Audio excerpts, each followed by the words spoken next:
In this video, I'll be recapping episode 1 of an anime where humans and humanoids coexist. Watch until the end to find out the ways this world runs. Episode 1 starts off with a humanoid female, Pseudo, thinking back, asking herself why wasn't she more skeptical, having made a terrible decision. In the past, 2 humanoid males talk to her, asking about her son's medical conditions. They tell if she signs up with them, they'd be willing to take care of the medical costs.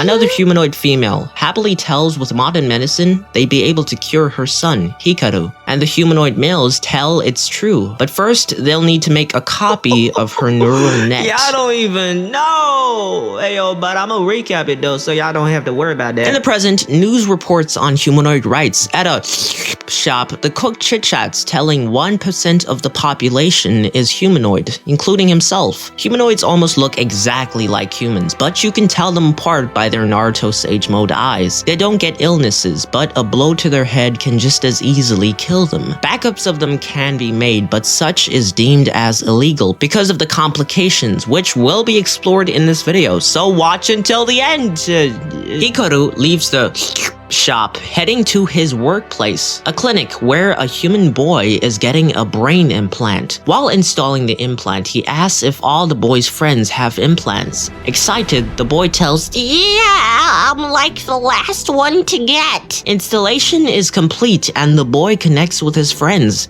Hikaru thinks to himself, we have robots that look exactly like humans and humans being changed more and more by technology. Just like PCs and smartphones, people have grown to casually accept these changes. But is that all good?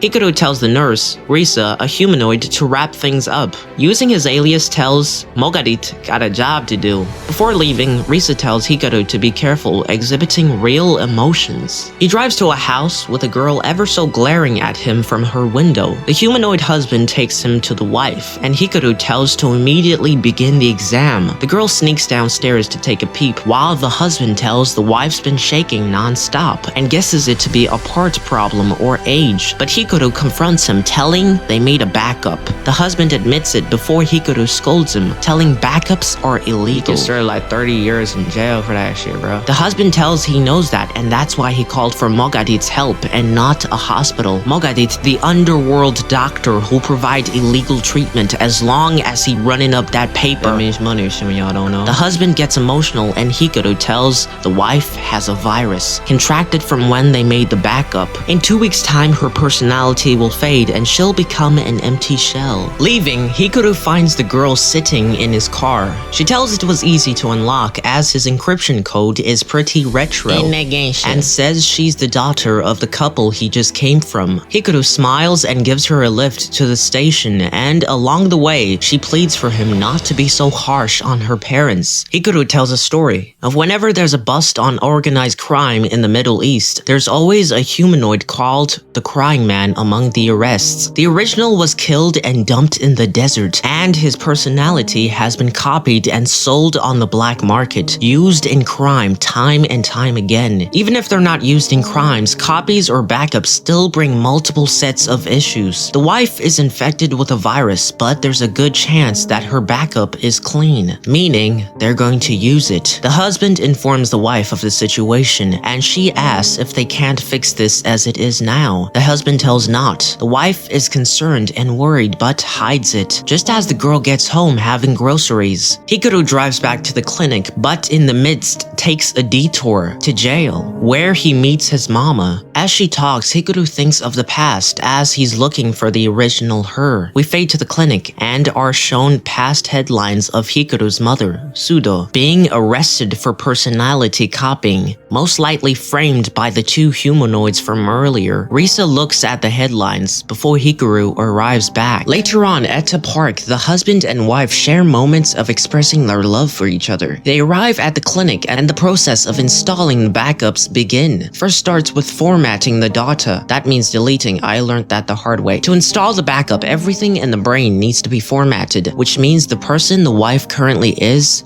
will disappear. This realization just hits her and she bawls out in emotion, canceling the procedure. 14 days after the procedure was deleted, the virus resulted in total loss of function. The backup was then conducted, but is it truly the real person if it was a copy from the original? The law banning humanoids from making backups was posed to prevent such social complications. Hikaru video calls a female asking if she can trace the backup device that was used, and she tells that'll be difficult since it's small time, but he employs her, saying any information would be good, hoping it can lead him to what happened to the original copy of his mama. Thank you for watching. If you enjoyed this video and you want to see more, like and subscribe. Stay work for part 2 and I'll see you in the next one. My name's IWD Recaps. Peace out.